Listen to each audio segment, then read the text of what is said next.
Subscribe करें हमारे YouTube channel साधना gold को और पाएं वीडियोस सबसे पहले। बेल आइकन दबाना ना भूलें।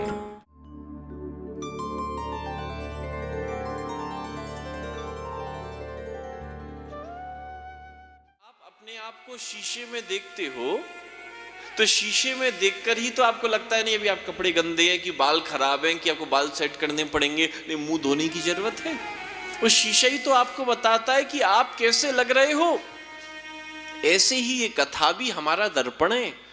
हम जब भक्तों के चरित्रों को सुनते हैं, हम जब कथाओं को सुनते हैं, भगवान की सुंदर सुंदर लीलाओं को सुनते हैं, भक्तों के उन भावों को सुनते हैं, भक्तों की उस एकाग्रता, उस विश्वास, उस श्रद्धा के विषय में जब हम सुनते हैं, तब हमको अनुभव होता है कि नहीं हम में कितनी कमी है। महाराज सुदामा जी को देखो, कुछ नहीं है, टूटी झोपड़ी में रह रहे हैं, खाने पीने के लाले हैं, तब भी कृष्ण नाम उन्होंने नहीं छोड़ा। शबरी को देखो, इतने साल हो गए इंतजार करते करते, भगवान नहीं आए, लेकिन तब भी उसने भगवान को नहीं छोड़ा, वो इंतजार कर रही है।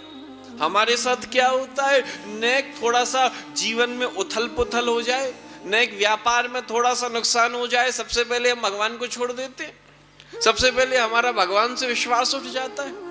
प्रहलाद को देखो, जीवन में कितने कष्ट आए, कितने परेशानी आई, खुद के पिताजी मारने को तैयार बैठे, खुद की बुआ जी मारने को तैयार बैठी, बुआ जी भी आ गई थी होलिका, तो पूरा खानदान मारने को तैयार बैठा है, लेकिन उसके बाद भी उनके जीवन की उस दृढ़ता में कमी नहीं आई। जितने कष्ट आए, जितनी परेशानी आई, जितने दुख आए, उनकी महाराज भगवान के प्रति विश्वास निरंतर बढ़ता ही गया, उनका भगवान के प्रति दृढ़ता निरंतर बढ़ती ही गई। यही तो महाराज सत्संग का, यही तो भजन का प्रभाव हमारे जीवन में होना चाहिए, कि जैसे जैसे हम कथा से, सत्संग से जुड़े, हमारा भगवान के प्रति विश्वास, भगवान के प्रति दृढ़ता हमारी दिन प्रतिदिन निरंतर और अधिक बढ़नी चाहिए। ये हमारा प्रयास होना चाहिए। इस प्रयास में भैया सबको तत्पर रहना चाहिए। भैया कठिनाइयां तो बहुत आएंगी, परीक्षाएं तो बहुत आएंगी, और ये बात बिल्कुल स्पष्ट है, जो कि हम नहीं कह रहे, श्रीमद् भागवती कह रही हैं, कि जब आप कोई धर्म कार्य की ओर चलते हो, जब किसी पुण्य कृत्य की ओर चलते हो, तब कष्ट ज्यादा आते हैं, तब रुकावटें ज्यादा आती हैं। वैसे घूमने जाओगे इंदौर, घूमने जाओगे कुल्लू मनाली शिमला, तब कोई दिक्कतें नहीं आएंगी, अब ऐसे फट प्रोग्राम बनेगा पहुंच जाओगे। लेकिन जब हरिद्वार का प्रोग्राम बात होगी, जब वृंदावन जाने की बात होगी, जब कथा कराने की बात होगी, तब 10 कष्ट आएंगे, तब सर्दी भी दिखेगी, तब भैया और व्यवस्थाओं की भी दिक्कत आएगी, तब हमारा और तरह तरह की सब चीजें आएंगी। ये तो है ही है, और श्रीमद् भागवत कह ही रही है कि कंपन्ते सर्व पापानी सप्ताह श्रवण स्थिते। और जब किसी भी अच्छे धर्म कार्य को करने के लिए चलते हो, तो आपके जीवन के सारे पाप जो हैं वो महाराज घबराने लगते हैं, दे स्टार्ट शिवरिंग, वो कपकपाने लगते हैं कि कहीं ये व्यक्ति कोई धर्म का कृत्य ना कर ले, कहीं ये कुछ पुण्य ना कर ले, कोई अच्छा काम ना कर ले। बोले कर लिया तो, बोले हमें इसको छोड़ना पड़ेगा। बोले जैसे सुबह स्नान करने जाते हो तो हमारे शरीर के जो बैक्टीरिया हैं वो भी भगवान से प्रार्थना करते हैं, बोले आज इसका मूड बदल जाए, आज नहाने ना जाए तो हम इसके शरीर में और एक दिन रह लेंगे, आज नहाने ना जाए तो और बढ़िया रहेगा। तो यही स्थिति हो जाती है।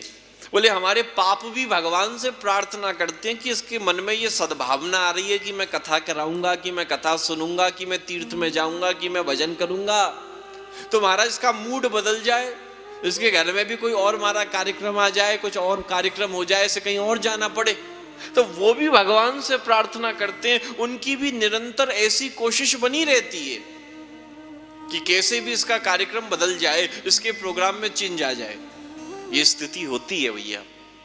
इसलिए आप जब किसी अच्छे काम के लिए चलते हो और आपके सामने रुकावटें आती हैं, तो इस बात को हमेशा याद रखो कि आपके जो पाप हैं वो रुकावट पैदा कर रहे हैं। अब आप यदि डरकर रुककर वापस लौट जाते हो तो उस समय समझ लेना कि आपके पाप जीत गए और आप हार गए।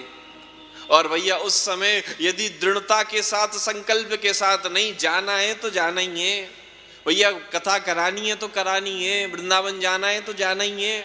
वो संकल्प और दृढ़ता जिस दिन आ जाती है और वो काम कर बैठते हो, तो भैया उस दिन छाती चौड़ा कर कह सकते हो कि आज हम जीत गए, आज हमारे पाप हार गए, आज हम जीत गए, हमारे पाप हार गए।